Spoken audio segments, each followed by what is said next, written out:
اعوذ باللہ من الشیطان بسم اللہ الرحمن الرحیم۔ عزیزان من، آج اپریل 1983 کی پہلی تاریخ ہے اور درس قرآن کریم کا آغاز سورہ الواقعہ کی آیت 83 سے ہو رہا ہے۔ سابقہ جمعہ کو خصوصی درس تھا، اس لیے تجدید یادداشت کے لیے یہ عرض کر دوں کہ سلسلہ کلام یوں چلا آ رہا تھا، اور ویسے تو قرآن کریم کا بنیادی نقطہ اور بنیادی تعلیم مکافات عمل ہے۔ وہ زور ہی اس پر دیتا ہے کہ انسان کا ہر عمل ایک نتیجہ پیدا کرتا ہے، اور وہ نتیجہ جو ہے وہ انسان کے اختیار میں نہیں ہوتا۔ یہ تو اس کے اختیار میں ہے کہ جون سا راستہ جی چاہے اختیار کر لے۔ یہ اس کے اختیار میں نہیں ہے کہ راستہ غلط اختیار کرے اور صحیح منزل پر پہنچ جائے۔ ہر راستے کی منزل متعین ہے، یہ اس کے اختیار کی بات ہے کہ کون سا راستہ یہ اختیار کرتا ہے۔ اب جو فرق پڑتا ہے انسان اور انسان میں وہ یہی ہے، کچھ انسان ہیں وہ یہ کہتے ہیں کہ نہیں،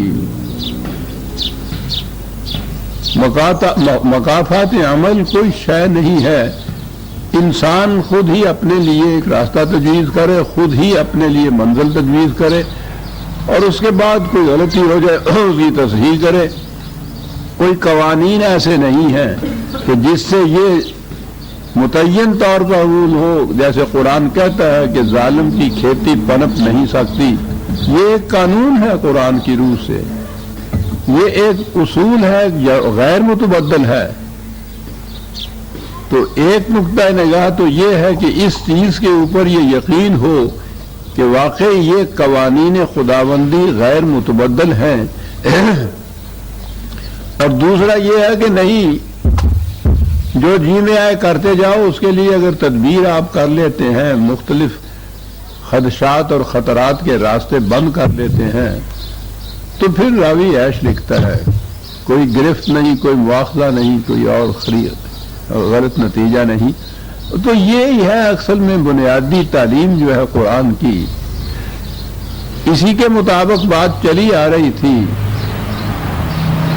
کہ تم جو یہ ذرائع پیداوار کو جنہیں ہم نے مخلوق کی پرورش کے لیے بنایا ہے، خدا کی طرف سے یہ پیدا بھی کیے گئے ہیں، خدا کی طرف سے تمہیں مفت ملے ہیں، اور یہ مخلوق بلکہ ہر ذی نفس کی پرورش کا ذریعہ معاش ہے، انہیں تم اپنی ملکیت تصور کر لیتے ہو اور اس کے بعد حاجت مندوں کو اس سے محروم کر دیتے ہو۔ یہ غلط راستہ ہے جو تم اختیار کرتے ہو، اس کا نتیجہ تباہی ہوگا۔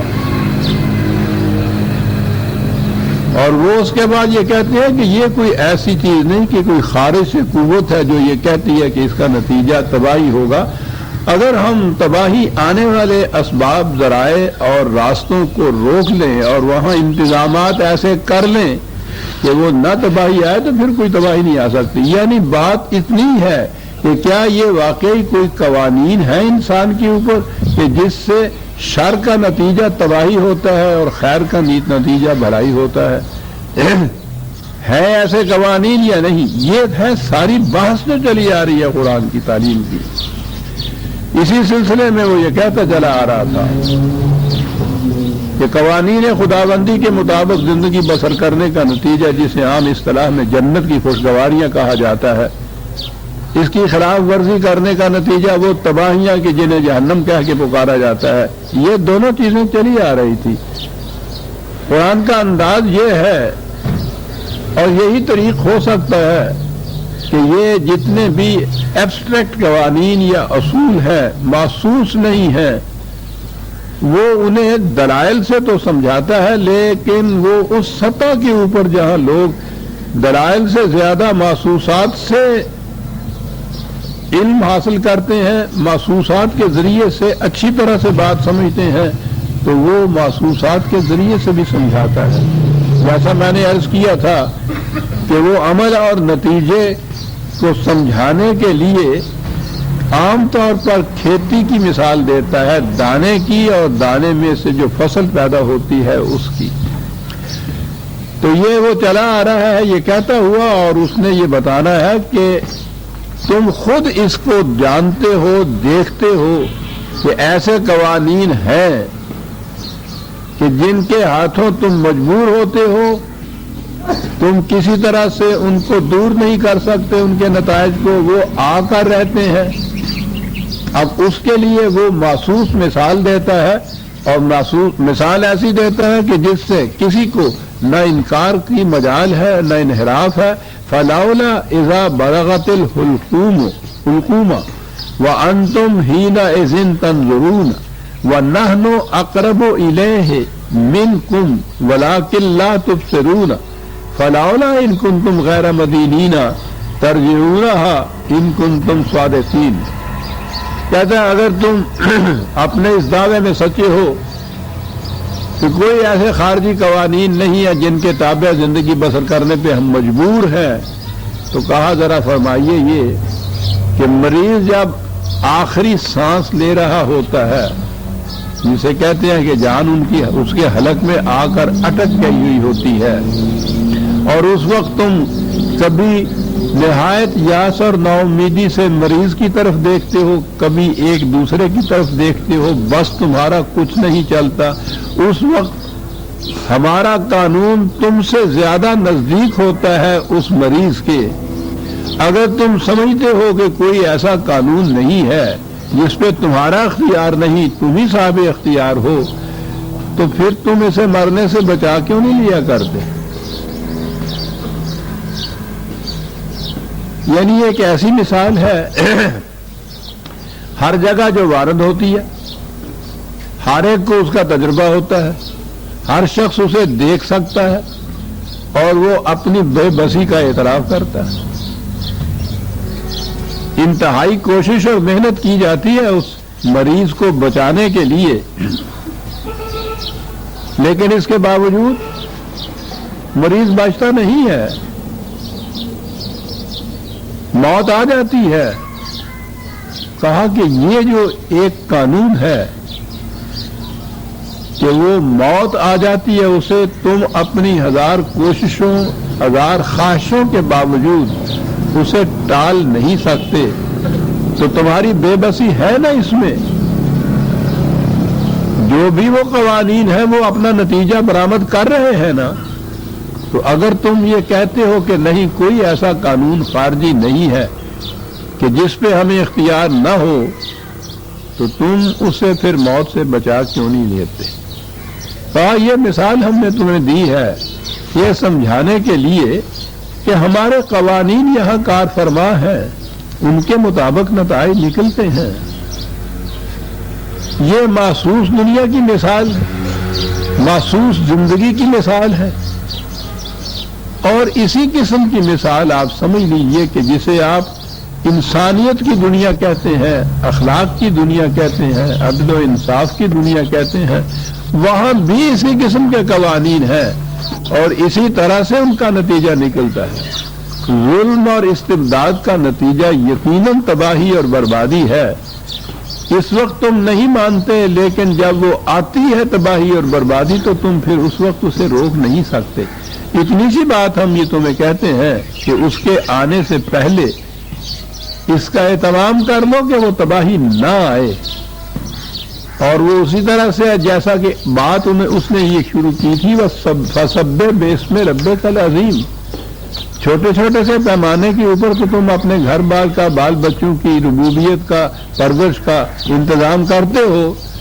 خدا کا نظام یہ ہے کہ عالمگیر ربوبیت ہونی چاہیے، دنیا میں کوئی ذی نفس اور کوئی انسان بھوکا نہیں رہنا چاہیے۔ تو اس کے تابع وہ مثالیں دیتا ہوا چلا آ رہا تھا، اور یہاں کہا کہ جس طرح سے یہ ہمارا قانون ہے کہ مرض جب شدت اختیار کر جائے تو پھر موت لازمی آ جاتی ہے۔ اسی طرح سے ہمارا یہ بھی قانون ہے کہ جب سلب اور نہل اور استحصال اور ایکسپلائٹیشن یہ شدت اختیار کر جائے تو پھر معاشرے پر تباہی آ جاتی ہے۔ اس وقت وہ لوگ، اب پھر وہ دو گروہ قرآن نے گنائے تھے پہلی آیات میں۔ ایک تو وہ تھا پائنیئرز کا کہ جب اس نظام کے لیے دعوت دی جائے، ابتدا کی جائے، تو اس اسکیم میں سب سے پہلے لوگ جو آتے ہیں ان کے لیے ایثار اور قربانیاں محنت اور کاوشیں ہی ہوتی ہیں، نتائج بہت دور بعد میں جا کے برآمد ہوتے ہیں۔ وہ ان نتائج سے متمتع نہیں ہوتے، ثمر بار نہیں ہوتے وہ لوگ، ان کے حصے میں محنت ہی محنت ہوتی ہے۔ کسان بھی جو پہلے آ کے ہل چلاتا ہے، ہو سکتا ہے کہ وہ کھیتی کے برابر ہونے سے پہلے ہی وہ مر جائے، تو ہل تو اس نے محنت کر کے چلایا ہے، فصل کوئی اور لے کے جائے۔ یہ جو نظام ربوبیت کی عمومیت کا اس نے قرآن نے کہا ہے، یا اسلامی نظام اسے کہہ لیجیے، تو اس کی ابتدا کرنے والے جو بانی ہے، ابتدا کرنے والے السابقون الاولون جو ہے، وہ جنہیں میں بنیاد کی اینٹیں کہہ کر پکارا کرتا ہوں، کہ جن کی کیفیت یہ ہے کہ عمارت کا سارا بوجھ ان کے سر پہ ہوتا ہے، لیکن کوئی انہیں دیکھ بھی نہیں سکتا کہ وہ اینٹیں کہاں ہیں، اور نہ ہی کبھی انہوں نے ایسا تقاضا کیا ہے کہ ہمیں بھی ابھر کے دیکھ لینے دیجیے کہ یہ عمارت کیسے بنی ہوئی ہے۔ ان کے حصے میں بوجھ ہی بوجھ آتا ہے، لیکن وہی بوجھ ہے کہ جو اس ساری عمارت کو اٹھائے ہوئے ہوتا ہے۔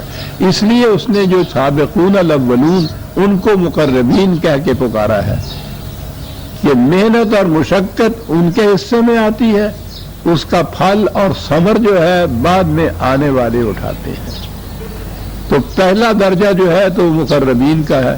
پھر اس کے بعد جب اس کے آثار پیدا ہو جاتے ہیں، اس کی کامیابی کے، پودا ذرا اونچا ہو جاتا ہے، نظر آتا ہے کہ اس میں پھل لگ جائیں گے، تو یدخلون فی دین اللہ افواجا، پھر تو لوگ فوج در فوج آ جاتے ہیں اس نظام کی طرف۔ یہ آنے والے بھی صاحب برکت اور صاحب یمن ہوتے ہیں، اس کو وہ اصحاب الیمین کہہ کر پکارتا ہے، جن کے حصے میں یمن و سعادت آتی ہے۔ لیکن بہرحال مدارج کے اعتبار سے یہ جو سابقون الاولون ہیں ان کے بعد آتے ہیں یہ لوگ۔ لیکن اس نے یہ کہا ہے کہ یہ ٹھیک ہے، مدارج کے اعتبار سے تو بعد میں آتے ہیں، لیکن اس نظام کی خوشگواریوں میں ان کا بھی اتنا ہی حصہ ہوتا ہے، بلکہ سابقون اولون سے حصہ ان کا زیادہ ہوتا ہے، محنت کم کرنی پڑتی ہے۔ تو کہا کہ فاما ان کان من المقربین فروح و ریحان و جنت و نعیم، یہی جو پہلے جنت کی تفصیلات قرآن دیتا چلا آ رہا تھا، اور اسے ہر وقت ملحوظ خاطر رکھیے کہ صحیح نظام زندگی کی جنت یہاں سے ہی شروع ہو جاتی ہے، جس طرح غلط نظام کا جہنم یہاں شروع ہوتا ہے۔ تو میں نے عرض کیا تھا کہ وہ صحیح نظام کی جنت کی خوشگواریاں اور وہاں کی نسیم سحری کی ہوائیں وہ تو ہمارے نصیب میں نہیں، ہم نے نہیں دیکھی۔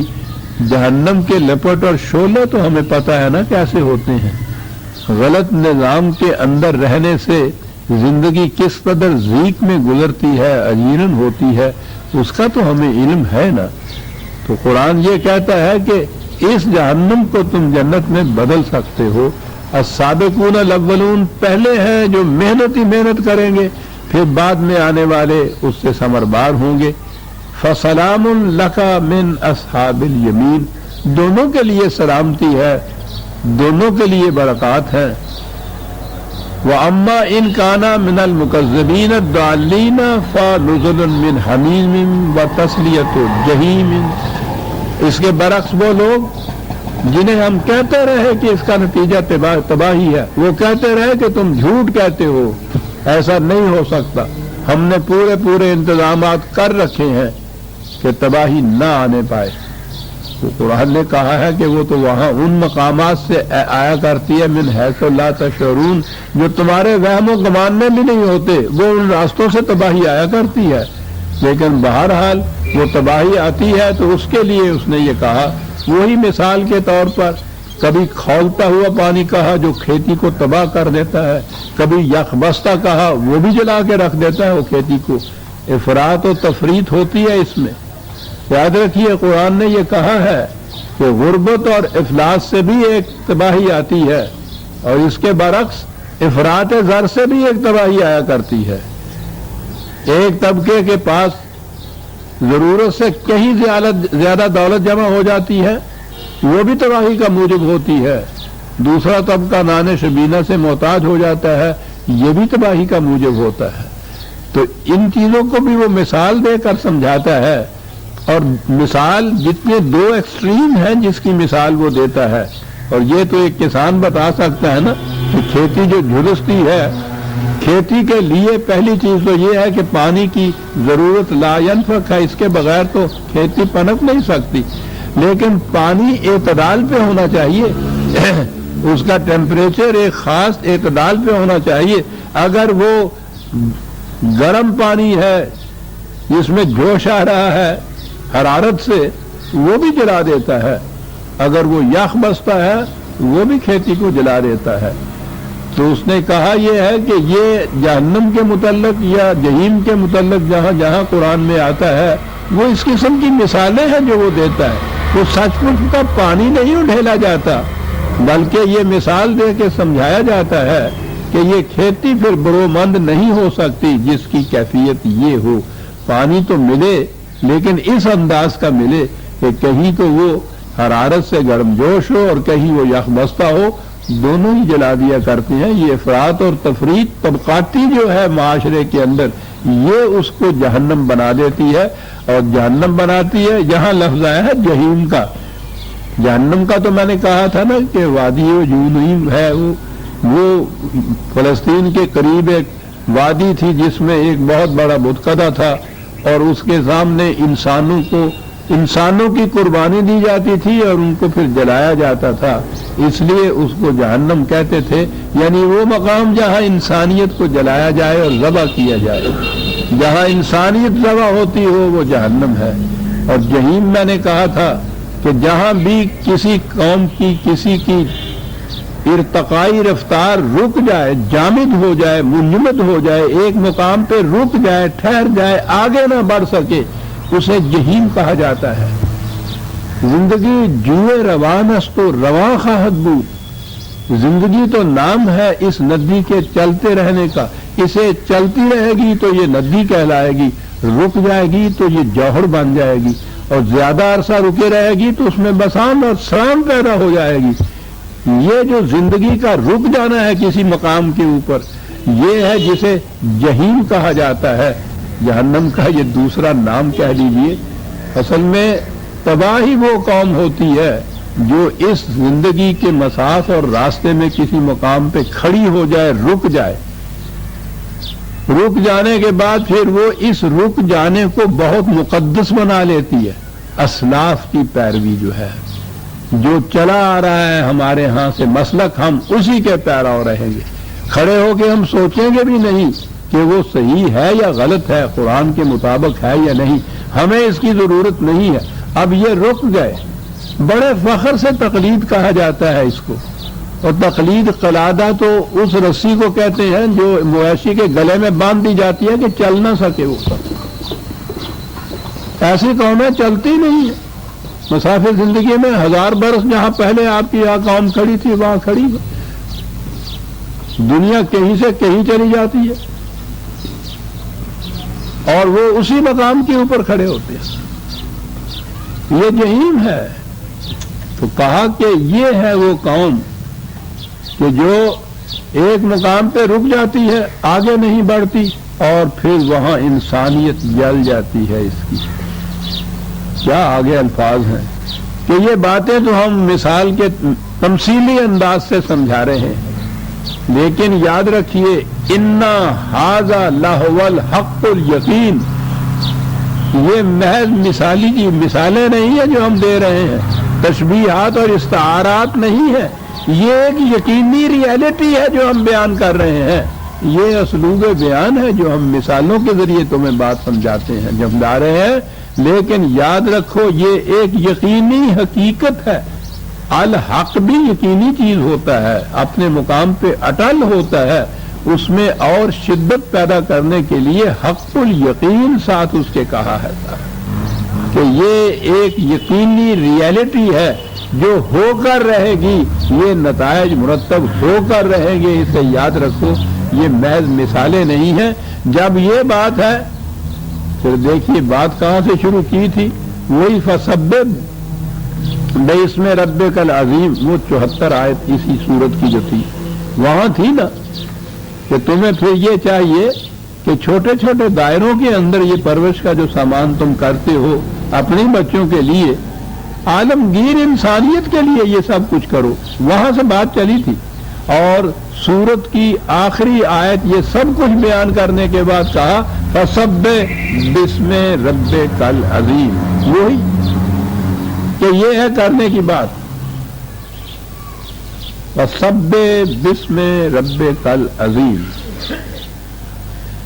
اتنا بڑا انقلابی پروگرام ہے جو قرآن نے دیا ہے کہ اس کا نتیجہ جنت نعیم ہوگا، اس کے خلاف ورزی، اس کے خلاف نظام قائم کرو گے جہاں طبقاتی تقسیم ہوگی وسائل رزق کی، تو اس کا نتیجہ جہنم ہوگی۔ اور کہا یہ کہ تمہارے لیے کوشش کرنے کی بات یہ ہے کہ تم اس ربوبیت خداوندی کو عام کرو، عظیم ربوبیت خداوندی جو ہے اس کا نظام قائم کرو۔ سب اب ہمارے ہاں تو جب دین مذہب سے بدلتا ہے تو الفاظ وہی رہتے ہیں، مفہوم بدل جاتا ہے۔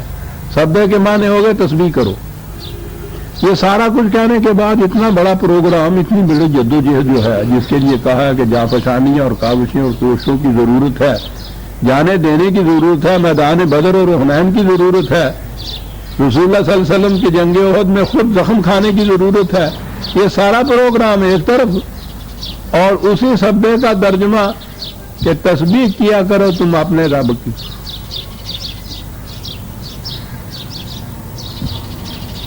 قرآن کے حکم کا فریضہ ادا ہو گیا، اور باقی جو کچھ ہے کہ صاحب یہ بھوکے مار رہے ہیں اس کو وہ ملتا ہے کہ صاحب وہ تو رزق خدا نے اپنے ہاتھ میں رکھا ہوا ہے، جسے چاہے وہ غریب کر دے، جسے چاہے وہ امیر کر دے، چلیے قصہ ختم ہو گیا جناب، وہ اس نے اپنے ہاتھ میں رکھا ہوا ہے، اور تمہارا کام جو تسبیح کر دے رہی۔ سوال ذہن میں یہ پیدا ہو رہا تھا کہ یہ کچھ ایسا ہے جیسا کچھ خدا کا اپنا کام ہے جو وہ ہم سے کرانا چاہتا ہے۔ یہی چیز ہے نا، ہمارے ہاں جتنا تصور ہے پرستش کا، اس میں تو وہ کچھ خدا کا کوئی کام ہے نا جو کیا جاتا ہے، اس کے سامنے جا کے کھڑے ہو کے قصیدے پڑھے جاتے ہیں الحمدللہ ان کے ترجمے کے مطابق، تو بڑا، بہت بڑا، تیری شان بڑی، تیری حمد و ستائش ہم کرتے ہیں، ہم تیری پرستش کرتے ہیں، اس کا کچھ کرتے ہیں، اور اس کے بدلے میں تو ہمارا یہ کر دے، تو ہمارا یہ کر دے، یعنی صبح سے شام تک ہر کام جتنا بھی ہے وہ اللہ میاں کرے گا تمہیں، اللہ یہ دے دے، اللہ یہ کر دے، اللہ وہ کر دے، وہ اس کام کے لیے رکھا ہے، اور یہ اس کی پرستش کرتے ہیں، عبادت کرتے ہیں، قصیدے پڑھتے ہیں، یعنی گویا یہ جو ہے سبح تسبیح کرنا یہ خدا کے لیے خدا کا کوئی کام ہے جو کچھ ہم کر رہے ہیں۔ کہا یہ ہے تمہارے ذہن میں، عزیزان من قرآن کا معجزانہ انداز دیکھیے، یہ سورہ واقعہ کی آخری آیت ہے کہ یہ کرو، تو جو ذہن میں خیال پیدا ہوا کہ خدا ہم سے کچھ یہ اپنے لیے کرانا چاہتا ہے، تو اگلی سورہ الحدید شروع ہوئی بسم اللہ الرحمن الرحیم، اور اس کی پہلی آیت ہے بابا سبح للہ ما فی السماوات والارض، اس سے تمہاری ان تسبیحوں کی کیا ضرورت ہے، کائنات کی پستیوں اور بلندیوں میں ہر شے، اب یہ سبح کا لفظ وہی یہاں آیا جو یہاں پہلے ہے، ترجمہ وہی صاحب تسبیح کرتی ہے، کہا صاحب یہ کائنات کی ہر شے تسبیح کرتی ہے، چلے کہ ہاں وہ سب کرتی ہیں لیکن تم ان کی تسبیح کو دیکھتے نہیں ہو. وہ باہر ہاتھ میں نہیں رکھتی وہ تسبیح، ہر شے تسبیح کرتی ہے، ہر شے تسبیح کرتی ہے. تم بھی تسبیح کیا کرو. یہ سارا نظام، سارا پروگرام، سارا اس لیے کہ تسبیح کیا کرو جناب. پھر وہ لاکھ لاکھ دانے کی تسبیح ڈھیر لگے ہوئے ہوتے ہیں، اس طرح سے تسبیح کیا کرو جناب. کیسا ربط ہے. سورت ختم ہو رہی ہے، سورت کی ابتدا ہو رہی ہے، فسبح بسم ربک العظیم کا حکم ہو رہا ہے یہ کرو. اور یہ کہ یہ ہماری خاطر نہیں ہے، ہم تم سے کہتے کہ کچھ کام ہمارا رکا ہوا تم کرو. تم کیا سبح للہ ما فی السماوات والارض. توجہ دلائی اس طرف کہ خارجی کائنات جو محسوس پیکر میں تمہارے سامنے آئی ہے وہ دیکھو تو صحیح کہ وہاں لا قانونیت ہے یا کسی قانون کے تابع ہے، وہ مصروف گردش ہے. آپ کو معلوم ہے، آپ تو ان الفاظ کے معانی آپ کے سامنے مدتوں سے آ رہے ہیں، 25 برس سے یہ درس بھی ہو رہا ہے. تو سبح کے معنی ہوتے ہیں کہ کسی مقصد کے حصول کے لیے پوری کوشش کر دینا. وہ محسوس طور پر جو سمجھانے کے لیے عربوں کے ہاں استعمال ہوتا تھا، وہ گھوڑا جو پورے پاؤں اس طرح سے اٹھا کے چلتا ہے، انتہائی رفتار تیز ہوتی ہے، اس کو سبح کہتے ہیں. تیرنے والا جب وہ پورا ہاتھ اس طرح سے کرتے تیرتا ہے، اس تیراکی کا نام سبح تسبیح ہوتا ہے. کہ یہ جو کہا گیا ہے تمہیں ربک العظیم، ربوبیت عظما جو ہے، انسانیت عالمگیر انسانیت کی ربوبیت کا نظام، اس کے قائم کرنے کے لیے انتہائی کوشش کرو. ہمارے قوانین کے تابع اس نظام کو قائم کرو اور پھر دیکھو نتیجہ اس کا. دیکھتے نہیں خارجی کائنات کس حسن و خوبی سے اس کا نظام چل رہا ہے. ہر شے اپنے اپنے وقت کے اوپر جو بھی قانون اس کے لیے مقرر ہے اس کی فرما برداری میں سرگرداں پھر رہی ہے، اور نتائج کتنے خوشنما نکلتے چلے جا رہے ہیں. ہر شے کا نتیجہ برآمد ہوتا ہے اس قانون کے مطابق جو ہم نے مقرر کیا ہے. کیوں ہوتا ہے؟ کیونکہ وہ اس قانون کی اطاعت کر رہی ہوتی ہے. کائنات کی ہر شے مصروف گردش ہے اس پروگرام کی تکمیل کے لیے جو خدا نے اس کے لیے مقرر کیا ہے. تو ایک پروگرام تمہارے لیے بھی مقرر کیا ہے، تم بھی وہ کرو. اسی انداز سے یہ تمہاری زندگی، تمہارا معاشرہ ہو جائے گا جس حسن و خوبی سے یہ خارجی کائنات چل رہی ہے. سب اب دیکھ رہے ہیں کہ یہ تسبیح کے معنی کیا ہو گئے، اور ایک آیت کے آخری آیت اور دوسری آیت سورت، ایک سورت کی آخری آیت اور دوسری کی ابتدائی آیت، وہاں سے ہی وہ لنک ملتا ہوا چلا گیا. سبح للہ ما فی السماوات والارض وہو العزیز الحکیم. کیا بات ہے.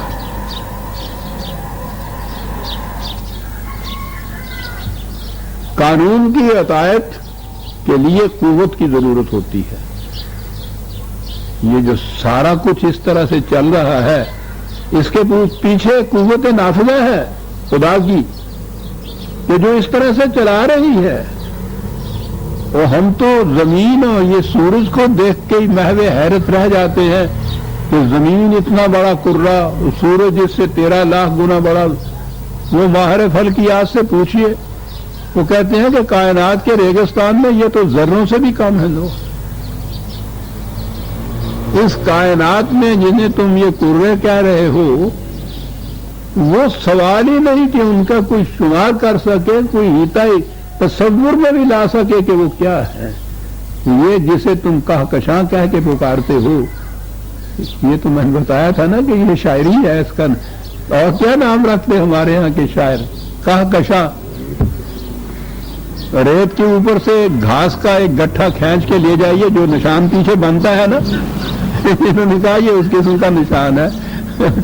کوئی کہا کھینچ کے لے گیا تو پیچھے نشان چھڑ گیا. کہکشاں گھاس کو کھینچتے ہوئے چلے گئے.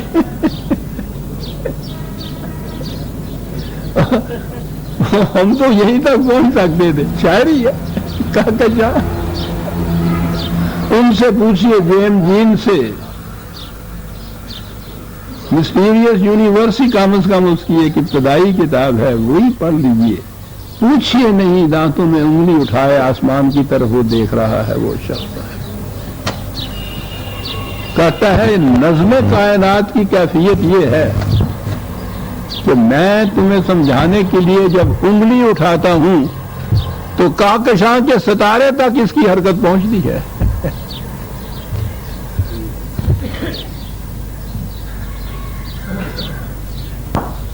میں نے شاید آپ کو بتایا تھا، ایک ہے تو چھوٹی سی کتاب ہی دی گریٹ ڈیزائن، یہ کتابیں یہاں تو ملتی نہیں، یہاں تو آہستہ آہستہ علم کی ضرورت ہی نہیں رہا، محفوظ ہوتا چلا جا رہا ہے، علم کی ضرورت نہیں ہے اس ملک کے اندر، کتابیں ہی نہیں ملتی یہاں یہ جو بڑی، اور اب تو یہ بہت آگے چلے گئے، میں تو بہت پہلے کی بات کر رہا ہوں جب یہ کتابیں تھیں، تو اس نے کیا یہ تھا، بلکہ ایک سوسائٹی تھی، اس نے یہ جتنے علوم ہیں خارجی کائنات کے مختلف، ان علوم کے جو اس دور کے ماہرین تھے، چوٹی کے اساتذہ، ان سے کہا تھا کہ ہمیں یہ بتائیے کہ جس شعبے میں تم تحقیق کر رہے ہو، تمہاری تحقیق کس نتیجے پہ پہنچ رہی ہے کہ یہ سارا کچھ یوں ہی حلال ٹپ جسے ہم کہتے ہیں ہنگامی طور پر ایسے ہی ہو رہا ہے بائی چانس، یا اس کے پیچھے کوئی نظم ہے، کوئی آرڈر ہے، کوئی لا ہے، کوئی قانون ہے، تم کس نتیجے پہ پہنچے ہو؟ یہ ایک سوال انہوں نے کیا تھا کوئی 10-12 علوم کے بڑے بڑے اساتذہ سے جناب، اور ان کے جوابات اسی طرح سے شائع کر دیے تھے۔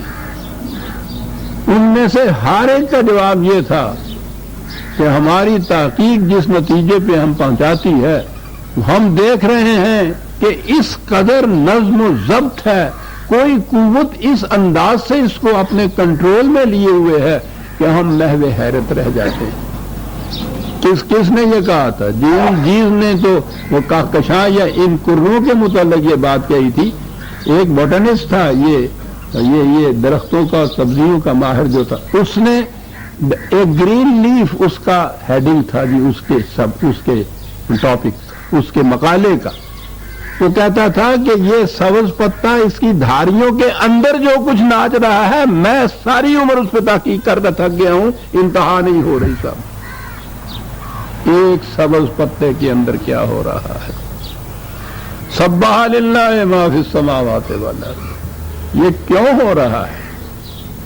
کائنات کی ہر شے اس پروگرام کی تکمیل کے لیے سرگرداں ہے جو اس کے لیے مقرر کیا گیا ہے۔ پوچھئے ان سے یہ کیوں ایسا ہو رہا ہے؟ اس لیے کہ وَهُوَ الْعَزِيزُ الْحَكِيمُ، وہ صاحب غلبہ ہے، عزیز، یہ جسے ہم کہتے ہیں نا عزت، اس کے معنی اصل میں غلبہ اور اقتدار ہوتا ہے۔ عزیز ہے، وہ صاحب غلبہ ہے۔ اب صاحب غلبہ تو ہلاکو چنگیز اور فرعون و نمرود بھی ہوتے ہیں، اس کے ساتھ الحکیم بھی ہے، اس کا غلبہ دھاندلی کا غلبہ نہیں ہے، حکمت پر مبنی ہے، قانون پر مبنی ہے، ریشنلی ہر چیز کو کنٹرول کر رہا ہے، جسے آپ کہتے ہیں غلبہ ہے اور حکمت پر مبنی غلبہ ہے، جس کا نتیجہ یہ ہے کہ کائنات کی ہر شے اپنے مفوضہ پروگرام کی تکمیل میں سرگرداں ہے، انتہائی سرگرداں، اس لیے کہ لہو ملک السماوات والارض، کائنات کی پستیوں بلندیوں میں اقتدار اور قدرت یہ اسی کا ہے، کسی اور کو یہ چیز حاصل نہیں ہے، اقتدار اسی کا ہے، ملک اسی کا ہے، انتہا تمہاری زندگی کی جو ہے یحیی و یمیت، زندگی اور موت تمہاری جو ہے وہ بھی اس کے ہاتھ میں ہے، اس کے قانون کے ہاتھ میں کہیں۔ جب بھی قرآن میں آپ یہ کہیں نا کہ خدا یہ کرتا ہے، خدا نے یہ کیا، تو اس کا ترجمہ یوں کر دیا کہ یہ کہ خدا کے قانون کے مطابق یہ ہوا، خدا کے قانون کے مطابق یہ ہوگا، بات بڑی صاف ہو جائے گی۔ جو ہی آپ نے یہ چیز نکالی اور یہ کہا کہ خدا رزق دیتا ہے، خدا بھوکا مارتا ہے، تو وہاں تو پھر بات بہت دور تک جا پہنچتی ہے۔ وہاں تو آپ کے ہر خطبے میں، اور جمعے کا ہی خطبہ نہیں ہے، وہ آپ کے ہاں تو نکاح کے خطبے میں بھی، اور ہر مقام کے اوپر وہ جو خطبے کے پہلے سے وہ پڑھتے ہیں، اس میں یہ نہیں یاد اللہ ہو تعبد اللہ لہو ومن یضللہ فلا ہادی لہ، ترجمہ ان کا کی گئی تھی کہ جس کو خدا گمراہ کر دے اس کو کوئی راہ راست پہ نہیں لا سکتا، وہ خدا گمراہ بھی کیا کرتا ہے معاذ اللہ۔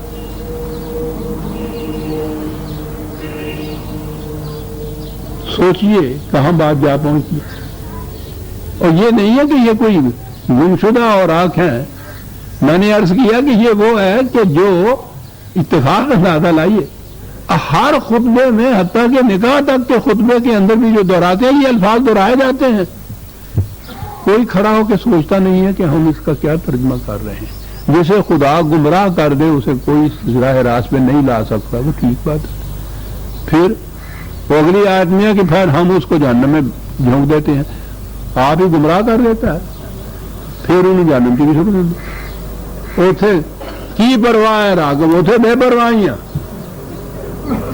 ہاں جی پھڑ دے عملہ والیاں نو، چھڑ دے اوگنہار نو، بے پرواہیاں، وہ بے پرواہیاں کی اللہ اسا مد اور ترجمہ بے پرواہ، سکھو شاہی پئی ہوئی ہے، اوتھے کی پرواہ ہے گال، اوتھے بے پرواہی۔ وہ عزیز بھی ہے، وہ حکیم بھی ہے، لہو ملک السماوات والارض یحیی و یمیت، اور اگلی ہی بات جو ہے وَهُوَ عَلَى كُلِّ شَيْءٍ قَدِيرٌ، ترجمہ ہو گیا وہ ہر چیز پر قادر ہے، جو چاہے کر دے۔ اب یہ سارا تصور ہی آپ کے ہاں نظم اور ضبط اور قانون اور قاعدہ اور ضابطہ سارے کا سارا ہی دریابرد ہو گیا، جسے کہا کہ وہ ہر چیز پہ قادر ہے، وہ ہر چیز کر سکتا ہے، جو کر سکتا ہے تو ٹھیک ہے، نظم و ضبط کہے گا۔ پھر جب وہ یہ تصور خدا کا آپ کو معلوم ہے کیسے پیدا کیا گیا، قرآن کا خدا کا تصور تو قانون دینے والے خدا کا ہے نا۔ جب ملوکیت آپ کے ہاں آئی اور ان کے ہاں کیفیت یہ ہوئی کہ بادشاہ کا حکم آرڈیننس کی طریقے سے جاری ہوگا، اس میں کسی قاعدے قانون کی ضرورت نہیں ہے صاحب، جب وہ یہ یہاں ہوا تو پھر یہ ہوا کہ صاحب اس قسم کی بادشاہت، اس قسم کا اقتدار، ایسی حکومت یہ کس طرح سے جائز ہو سکتی ہے؟ تو کہا کہ السلطان ذل اللہ علی الارض، بادشاہ زمین پر خدا کا سایہ ہے۔ خدا اس قسم کا ہے نا تمہارا کہ جو جی میں آئے حکم دے دے، جو جی میں آئے کر دے، کوئی مجال نہیں کسی کی اس کے ساتھ تعبیر کرے، ہے نا ایسا خدا؟ کہ جی ہاں، تو جو ایسا خدا ہے اس کا سایہ بھی اسی قسم کا ہے۔ ابھی تو وہ کچھ کر دیں جو کوئی تھوڑا رب کر دے۔ عزیزان من، میں کیا عرض کروں، زندگی آخری ہو جاتی ہے، یہ بہت کچھ ہے ابھی ذہن میں کہنے کا۔ آپ کی یہ تاریخ پڑھائی جانے کی ہے کہ آپ کے یہ تصورات اور کانسیپٹ قرآن کے جو ہیں بدلے کس طرح سے۔ آپ نے دیکھا ہے کہ اتنی سی بات میں کہ خدا کو اس قسم کا کیسے بنایا کہ جس کے ہاں نہ کوئی قاعدہ ہے نہ کوئی قانون ہے، شادی کے الفاظ میں کبھی وہ سلام کیجئے اس کو تو وہ سولی پہ چڑھا دیتا ہے، کبھی اس کو گالی دیجئے تو وہ خلط بخش دیتا ہے۔ جو چاہے کرے، جو چاہے کرے والا تصور خدا کا دیا اس زمانے میں۔ جب یہ نیچے یہ آئے، ملوکیت آئی، سلاطین آئے، شہنشاہ آئے کہ جو حکم جی چاہے وہ دے، اس کو ماننا ہوگا، اور سند اس کی یہ ہے کہ ہم خدا کے سائے ہیں، جیسا وہ ہے ویسے ہم ہیں نیچے۔ اور کہاں سے بات وَهُوَ عَلَىٰ كُلِّ شَيْءٍ قَدِيرٌ، یہ دیکھا ہی نہیں ہے۔ میں یہ تو نہیں عرض کر سکتا کہ دیکھا نہیں ہے، کیوں نہیں دیکھا ہوگا؟ عربی مبین میں قرآن یہ ہے، یہ قدرہ کے معنی ہی ہے، پیمانے مقرر کرنا، اندازے مقرر کرنا، اسی کو تو قانون کہتے ہیں۔ قانون کا تو لفظ نہیں ہے عربی زبان قرآن میں آئے، اس کے لیے پیمانے اور ضابطے اور میجرمنٹ بھی تھا۔ اور پھر قدیر کا تو جو باب ہے اس کے معنی یہ ہے کہ کسی ایک وقت کے اندر نہیں وہ پیمانہ، بلکہ مستقل طور پر اس کا انداز یہ ہے خدا کا کہ ہر شے پیمانے، اندازے اور قانون کے مطابق کرتا ہے۔ یہ انفرادیت تھی قرآن کی کہ اس نے خدا کا یہ تصور دیا۔ اور میں پھر بار بار کہا کرتا ہوں کہ اگر صرف خدا کا صحیح تصور قرآن کی روح سے متعین کر لیا جائے سارا اسلام سمجھ میں آ سکتا ہے، سارا نظام سمجھ میں آ جاتا ہے، لیکن تیرے دماغ میں بت خانہ ہو تو کیا کہیے؟ دماغوں میں بت خانے مذہبی پیشوائیت نے پیدا کیے اور عملی طور پر ملوکیت ادھر آنے نہیں دیتی کہ یہ کہا جائے کہ ہر چیز قاعدے اور قانون کے مطابق ہونی چاہیے۔ وَهُوَ عَلَى كُلِّ شَيْءٍ قَدِيرٌ، جو چاہے وہ کرے۔ وَهُوَ مُلْكُ السَّمَاوَاتِ وَالْأَرْضِ، کائنات کی پستی اور بندی میں بادشاہت اسی کی ہے، اور وہ جو جی چاہے کرے، تو وہ اس انداز کا بادشاہ ہوا نا۔ عَلَى كُلِّ شَيْءٍ قَدِيرٌ، اس نے ہر بات کے لیے پیمانے اور نظریے مقرر کر رکھے ہوئے ہیں۔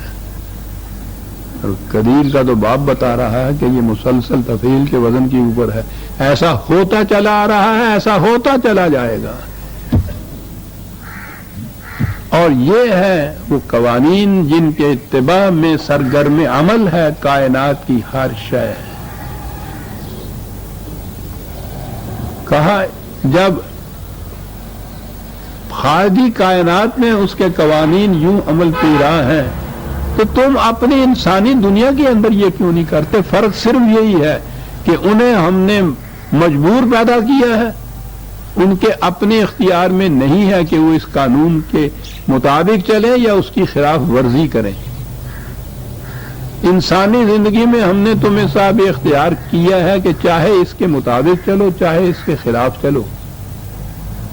یہ ایک چیز ہے جو ہم نے تمہیں دی تھی، بڑی شرف اور عزت کا باعث تھی صاحب اختیار بنا دینا۔ یہ تو خدا نے اپنی ایک عظیم صفت کا وہ شائبہ تھا جو انسان کو دیا ہے، اس کو فخر کرنا چاہیے، لیکن وہ اس طرح سے مس یوز کر رہا ہے اس کو، اسی اختیار و ارادے کو۔ تو اس نے کہا یہ ہے کہ یہ انداز ہونا چاہیے اور ہنگامی نہیں ہونا چاہیے، قدیر ہے، مسلسل پہم التزاماً یہ انداز ہونا چاہیے کہ ہر شے کے لیے قانون مقرر جو کیے ہیں ہم نے اس کے مطابق چلتے رہنا چاہیے، اور پھر اس کی ملکیت، اس کا قانون، اس کا نظام، اس کی سلطنت یہ نہیں کہ وہ آج کہیں سے آ گیا، اس سے پہلے کسی اور کی تھی، کل کو وہ ختم ہو جائے گا، اس کے بعد کسی اور کی آ جائے گی۔ اس قسم کی سلطنت، اس قسم کے قوانین ہوں تو ان میں تو اطمینان ہی نہیں ہو سکتا انسان کو کہ پتہ نہیں جی کل کیا ہو جائے۔ یہ سلاطین وہ بدل کے بھیس زمانے میں پھر سے آتے ہیں، نام ہی بدل گیا ہے۔ وہ امریکہ کے صدر کا انتخاب ہونا ہوتا ہے تو 2-2 3-3 مہینے پہلے ہی مختلف ممالک اور مختلف سلطنتوں کے اندر کھڑبڑ شروع ہو جاتی ہے کہ پتہ نہیں جی کس قسم کا صدر آ جائے۔ ارے تمہیں کیا جی تمہیں کیا ساری دنیا کی سیاست پہ اس کا اثر پڑتا ہے جا کر۔ بدلنے والی چیزوں میں اطمینان اور امن نہیں ہو سکتا۔ لا تبدیل علی کلمات اللہ، یہ قانون بدلے گا نہیں، اتنا بڑا اطمینان دلا دیا۔ پھر کہا کہ جی قانون آپ کا تو نہیں بدلے گا، اگر آپ ہی نہ رہے تو پھر کہا والاول والآخر والظاہر والباطن۔ یہ نہیں کہ کبھی کسی اور کی بادشاہی تھی اور اب اس کی آ گئی، اور اب اس کی ہے اور کل کو کسی اور کی ہوگی۔ کیا بات سمجھا دی ہے اس نے۔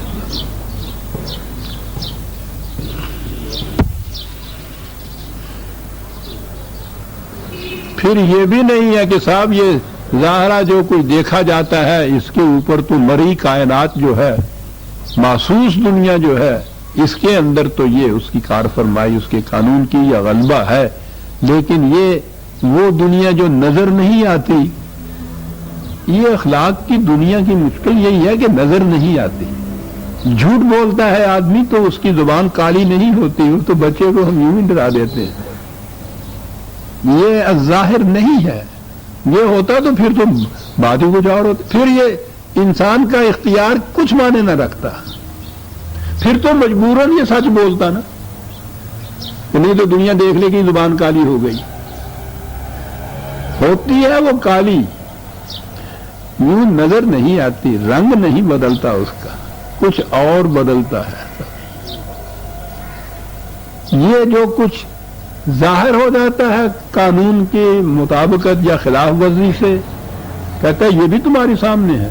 وہ چیزیں جو یوں سامنے نہیں آتی لیکن کار فرما اندر ہی اندر رہتی ہیں، وہ بھی سارے اس کے قانون کے مطابق ہیں۔ اول آخر ہے وَهُوَ الظَّاهِرُ وَالْبَاطِنُ۔ جو چیز محسوس طور پر تمہارے سامنے آتی ہے اس میں بھی اسی کا قانون کار فرما ہے، جو چیزیں یوں سامنے نہیں آتی لیکن نتیجہ خیز ہوتی ہیں اس میں بھی اسی کا ہی قانون کار فرما ہے۔ انسان کی دنیا اخلاقیات جو ہے وہ غیر محسوس ہے، اسی کے جسم کے متعلق جو قوانین ہیں وہ محسوس ہیں، یہ وہ ظاہر والی بات ہے۔ لیکن یہ چار لفظ جو ہیں، بلکہ یہ دو لفظ والظاہر والباطن، وہ قرآن نے جو کہا ہے نا اس نے کہ یضل بہ کثیرا ویہدی بہ کثیرا، اسی قرآن سے بہت صحیح راستے کے اوپر چل نکلتے ہیں اور اسی سے پوچھو نہیں کتنی غلط راہیں اختیار کرتے ہیں۔ ان دو لفظوں نے آپ کے ہاں وہ قیامت برپا کی ہوئی ہے، والظاہر والباطن۔ بات دوسری طرف چلی جائے گی۔ تصوف کی بنیاد ہے وحدت وجود پر۔ یہ وحدت وجود کیا ہے؟ جدھر دیکھتا ہوں ادھر تو ہی تو ہے، رام بھی وہی ہے، رحیم بھی وہی ہے، یہ سب کچھ خدا ہی خدا ہے، تو بھی خدا ہے، میں بھی خدا ہوں، یہ بھی خدا ہے، وہ بھی خدا ہے، سب کچھ خدا ہے۔ ارے وہ جو سب سے پہلے جس نے اس کی بنیاد رکھی ہمارے ہاں، بات تو یہ لی ہے ہندو فلسفہ سے، ان کے ہاں ہے یہ ولایت کا، محی الدین ابن عربی شیخ اکبر جن کو کہتے ہیں تصوف میں سب سے بڑے جو ہیں، کبھی اٹھا کے پکڑ کے دیکھیے، حیرت ہوتی ہے کہ یہی نہیں ہے کہ وہ اس کو مسلمان مانتے ہیں، یعنی بلند ترین درجے کے اوپر منظر قرآن مغزرہ برداشتم، قرآن کا مغز جس نے اٹھا لیا ہے، کیا کہتا ہے وہ؟ کہتا ہے فرعون کو یہ حق حاصل تھا، وہ کہے انا ربکم الاعلی، کہ میں رب ہوں، اس لیے کہ رب اور فرعون جدا نہیں ہے۔ یہ ہے وحدت وجود کا عقیدہ۔ ایک نظر کسی فرصت ملے نا تو میری کتاب تصوف کی حقیقت دیکھ لیجیے گا، یعنی لا الہ الا اللہ کا مفہوم بیان کرتے ہیں کہ یہ جو الہ باطل ہے نا، یہ بت لوگوں جو مانتے ہیں، فلاں کو بھی عیسیٰ کو بھی خدا مان لیا اور انہوں نے کرشن کو بھی خدا مان لیا اور بت کو بھی لا الہ، یہ کوئی الہ نہیں ہے الا اللہ، یہ اللہ ہی اللہ ہے سارے۔ آج ترجمے ملاحظہ فرماؤ، یعنی یہ سب اللہ ہیں، وہ تو اڈا ستیہ نا۔ اور یہ کسی بھنگڑ خانے کے چرسیے کی بات نہیں ہے کہ اس نے سوٹا مارا اور کہا کہ وہ کہے حسین نے مارا کہ تو بھی وہی ہے، تے اندر بھی وہی ہے، تے باہر بھی وہی ہے، تے میں بھی تو ہی ہے، تے تو بھی تو ہے، حسین نے مارا نہیں۔ اتنے بڑے یہ جلی جو ہیں محی الدین ابن عربی اور پھر تصوف کے اندر کے یہ علماء سارے 100 والیوم تفسیروں کی لکھی ہوئی۔ ایک نے کہا میں تو بسم اللہ کی 100 تفسیریں لکھ سکتا ہوں، دوسرے نے کہا میں بسم اللہ کے بے کے نقطے کی 100 تفسیریں لکھ سکتا ہوں۔ میں نے کہا نقطہ نام ہی ہوئے تو بھی تو 100 لکھ سکنا، وہ جب اپنے کو بھی لکھتے تورے جانا تو تینوں نقطے کی کی لوڑ ہے گی، لکھی گا وحدت الوجود، وجودیہ جس کو کہتے ہیں۔ یہاں ابتدا تو انہوں نے اس سے کی کہ رسول اور خدا کو ایک بنایا، وہی جو مستوی عرش ہے خدا ہو کر معاذ اللہ اتر پڑا وہ مدینے میں مصطفیٰ ہو کر، اگرچہ ظاہر میں وہ عرب ہے مگر حقیقت میں عین رب ہے۔ دیکھیں نا وہ عرب کو عین اور رب، عین رب ہر لہذا بشکل دیگرہ یار بڑا اس بغیر میں تو آئے ہم جانتے ہیں تو ہی ہے حقیقت میں، سمجھے گھونگھٹ لاؤ میرے یار، آنکھ بہاؤ میرے یار، سمجھے نا یہ کیفیت ہے۔ یہ سارا کچھ قصہ بنیاد ہوا ظاہر والباطن، وہی ظاہر ہے وہی باطن ہے، سب تو ہی تو ہے، سب کیا بتائیں سر، قرآن سے تائید لائی جا رہی ہے۔ اور میں نے عرض کیا نا کہ قرآن تو ہمارے یہ دلوں کے اندر کے جو مان کے چور ہیں نا، خدا تو جانتا تھا. عجیب بات ہے، اس کے آگے ہے وَهُوَ بِكُلِّ شَيْءٍ عَلِيمٌ. ہم جانتے ہیں، ہر شے کا علم ہم رکھتے ہیں کہ تسی کی کرو گے. اگلی آیت اس کے دو لفظ خود تردید کر دیتے ہیں سارے. یہ اس کی وَهُوَ مَعَكُمْ أَيْنَمَا كُنتُمْ، ہوا مَعَكُمْ. عربی ذرا سی جاننے والے بھی جانتے ہیں نا کہ ہوا وہ ہے، کم تم ہو. تو اس نے تو خود کہہ دیا کہ ہوا وہ ہے اور تم ہو. یہ تم اور وہ ایک نہیں ہو. یعنی دو لفظوں میں ساری وحدت الوجود کی جتنی عمارت ہے اس کو منہدم کر کے رکھ دیا. جب ہوا خدا ہے، تم انسان ہے، تو انسان و خدا تو الگ ہو گئے نا دونوں. اور وہاں یہ چیز ہے کہ ہر انسان بھی خدا ہے، ہر بت بھی خدا ہے، ہر چیز خدا ہے، فرعون بھی خدا ہے. جرت نہیں دیتی زبان، ورنہ وہ تو اتنی بے باکی تک چلے جاتے ہیں کہ در مذہب عاشقان یک رنگ، میں نہیں کہہ سکتا، لفظ ہے رسول اللہ صلی اللہ علیہ وسلم کا. اور آگے ہے وہ ابلیس ہم سنگ. کیا پوچھتے ہو؟ اور انہیں مقربین بارگاہ خداوندی استعمال کیا جاتا ہے، صحیح اسلام پیش کرنے والے. کیا تماشا ہوا ہے. تاریخ یہ لکھی جانی چاہیے عزیزان من، یہ نہیں کہ امیہ کب تک رہے، عباسی کب تک رہے. یہ کہ اس اسلام کے ساتھ ہوا کیا.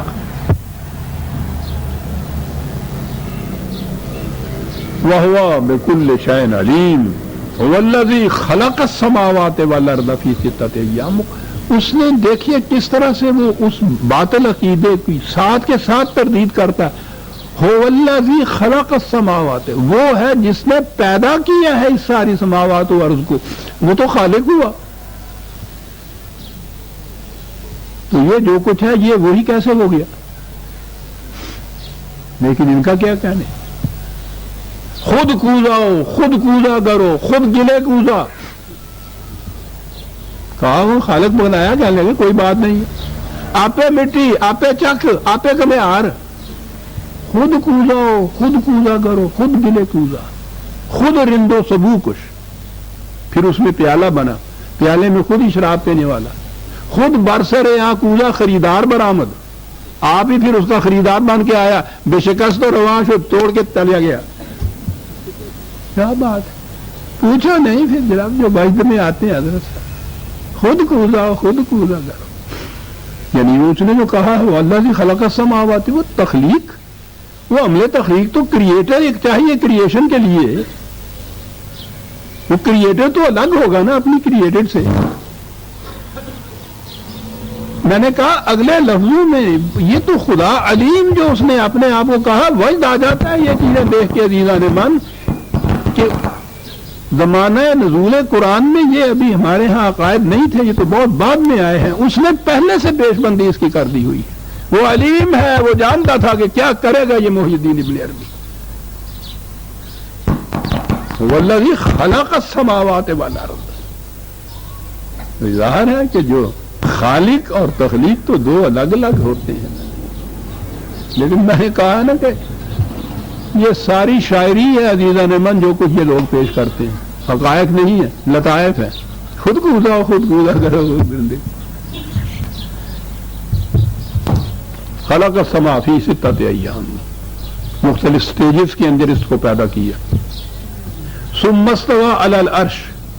اب پھر آ گیا وہی ترجمہ کہ پیدا کرنے کے بعد پھر کیا ہوا ان کے آگے ترجمہ کہ پھر وہ آپ عرش کے اوپر جا کے بیٹھ گئے ویلا ہو کے. تورات سے یہ تصور لیا. اس نے یہ کہا ہے نا کہ خدا نے 6 دن میں کائنات پیدا کی تو بہت تھک گیا، تو 7ویں دن پھر اس نے چھٹی کا دن آرام کیا، ہولی ڈے جس کو کہتے ہیں نا. یہ وہ 7واں دن ہوتا ہے جس دن خدا نے آرام کیا اور سو گیا. تو کچھ تھوڑا جہا ارمان بھی میں کرم دو. 7واں دن سبت، جس دن کوئی کام نہیں کرتے نا، یہ یہودیوں کا تصور ہے نا. سبت ڈے جو ہوتا ہے وہ اس میں کوئی کام نہیں کرتے، اسی کا نام ہولی ڈے. ہم نے بھی اس کے لیے تعطیل کا لفظ اپنے یہاں لے لیا. ہفتے میں ہم بھی ایک دن تعطیل مناتے ہیں. ذہن میں نہیں کہ یہ یہودیوں کی چیز ہے جو کچھ ہم کر رہے ہیں اور وہ خدا کے تتبع میں کر رہے ہیں. وہ کہتے ہیں اس دن خدا بھی سویا تھا ہم بھی سوئیں گے صاحب, کام نہیں کوئی کریں گے. آپ کے یہاں تعطیل کا تصور کیا؟ کام کرنے والی قوم میں تعطیل کا تصور کیا؟ کام کو معطل کر دینا تعطیل کے یہ معنی ہے. معطل کیا اور آپ گئے. سب سے بڑا ہولی ڈے آپ کے ہاں, یہ مقدس دن ہے نا ہولی ڈے, آپ بھی اس کو ہولی ڈے کہتے ہیں. آپ نے اگرچہ جب موڈ اس کے ساتھ لاتے ہیں تو پھر ہولی ہولی ہو, پھر وہ ہولی ہو جاتی ہے جڑی ہندوؤں کی ہوتی ہے. ہولی ڈے موڈ ہے. ہماری نئی نسل میں تو ہندوؤں کی ہولی بھی نہیں دیکھی ہوگی کیا ہوتی ہے کہ جو کسی کے جی میں آئے کرتا رہے دوسرے کے ساتھ. Holi day Holi day mood ہوتا ہے. ہولی ڈے مقدس دن. مقدس کا ہے کون سا دن جس میں کوئی کام کاج نہ کیا جائے؟ کیا بات ہے, یہ سچی بھی قوم کی. ثم استوى على العرش, وہ پھر عرش کے اوپر جا کے بیٹھ گیا, یوں بیٹھ گیا. پھر وہ وہاں بیٹھا ہے, وہ جا کے بیٹھا ہے تو پھر اترا نہیں.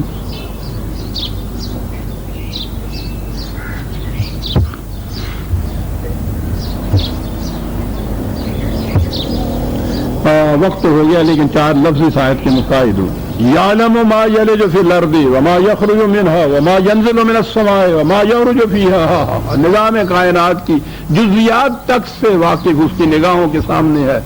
زمین کے اندر کیا چیز جاتی ہے, فضا میں اوپر کیا چیز ابھرتی ہے, کون سی چیز میں عروج ہوتا ہے, کون سی چیز میں زوال ہوتا ہے, کون نیچے اترتی ہے, کون اوپر جاتی ہے. سارا نظم کائنات جتنا بھی ہے سارا اس کے علم میں ہے. جب اس نظم کائنات کی یہ کیفیت ہے تو تم اس کے احاطہ اقتدار سے باہر کیسے جا سکتے ہو؟ ہوا معکم اینما کنتم. کیا بات, جہاں تم ہو وہ تمہارے ساتھ ہو. اس کا قانون مکافات عمل تمہیں گھیرے ہوئے ہوتا ہے. محیط واللہ محیط بالغافلین, کہیں باہر نہیں جا سکتے. واللہ بما تعملون بصیر, کاہے کے لیے یہ گھیرا ڈالے ہوئے تمہارے گرد؟ کیا بات ہے, جو کچھ تم کرتے ہو وہ اسے دیکھتا ہے. لہو ملک السماوات والارض, اقتدار کائنات میں صرف اس کا ہے. اور بات وہ ہے جس کے لیے یہ سب کچھ وہ کرتا ہے. الی اللہ ترجع الامور, تمام امور کے فیصلے اس کے قانون کے مطابق ہوتے ہیں. یاد رکھو سورہ حدید کی آیت 5 تک ہم آ گئے عزیزان من. 6 آیت سے ہم آئندہ لیں گے. ربنا تقبل منا انک انت السمیع العلیم. شکریہ.